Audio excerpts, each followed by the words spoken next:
주요 시중은행의 주택담보대출 금리가 결국 연 6% 선을 다시 넘어섰다.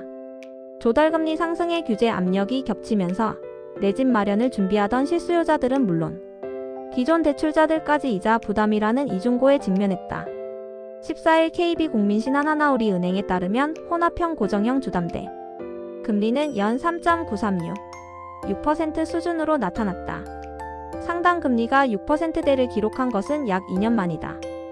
변동금리의 상승폭은 상대적으로 적었지만 여전히 3.75, 7% 수준에 머물러 실질적인 부담은 줄지 않았다. 금리 왜 올랐나? 세 가지 요인. 이번 금리 상승은 한 가지 이유로 설명되기 어렵다. 은행권과 금융당국은 다음 세 가지 요인이 복합적으로 작용했다고 분석한다. 시장금리, 은행채 급등. 은행이 대출을 하기 위해 발행하는 5년물 은행채 금리가 최근 3.4%까지 오르면서 조달 비용이 크게 뛰었다. 은행은 이 비용을 고정금리 상품에 반영할 수밖에 없다. 은행채 금리가 0.5%포인트 오르면 주담대 금리도 그만큼 상단이 밀려 올라가는 구조다. 대출 규제 강화.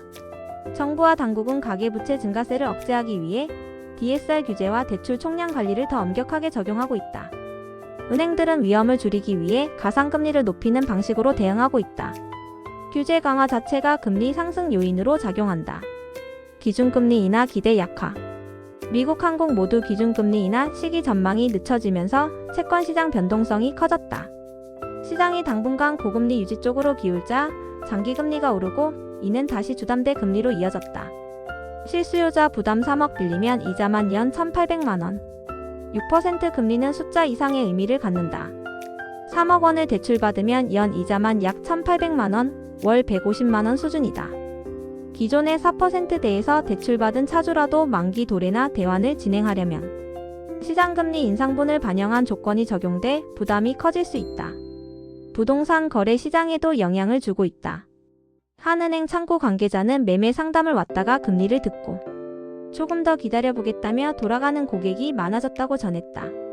부동산 시장엔 어떤 영향? 금리 상승은 단기적으로 매수 심리 냉각으로 이어질 가능성이 크다. 대출 한도는 DSR 때문에 줄어들고 이자 부담은 커지고 매수자는 관망세로 돌아섰다.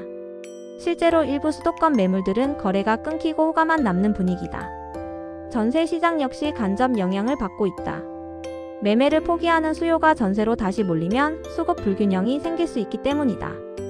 은행권도 고민 대출은 줄고 리스크는 늘고 은행 입장에서도 마냥 좋은 상황은 아니다. 대출금리가 오르면 신규 대출 수요는 줄어든다. 반면 기존 대출자의 연체 가능성은 커진다. 은행들은 자체적으로 금리 인상과 대출 심사 강화로 위험을 관리하는 중이다.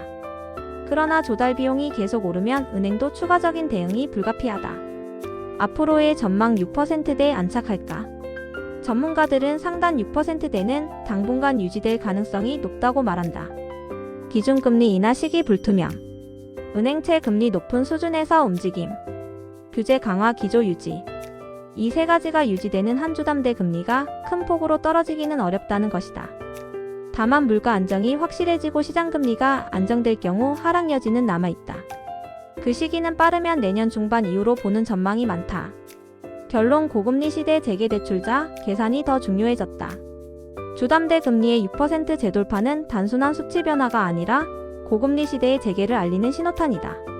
실수요자는 월 상한액, 고정 변동 선택, DSR 한도를 꼼꼼히 계산해야 하고 기존 대출자는 대환 시기와 금리 변동 위험을 따져야 한다. 이처럼 대출금리가 오를 경우 총부채 원리금 상환 비율 DSR 규제에 따라 대출을 받을 수 있는 한도도 더 줄어들게 된다. 금리가 높을수록 갚아야 할 기존 대출의 이자 추정액이 커지고 그에 따라 신규 대출 여력이 낮게 잡힌다. 전문가들은 금리의 불확실성이 커진 만큼 대출은 더 신중하게 접근해야 한다고 조언한다.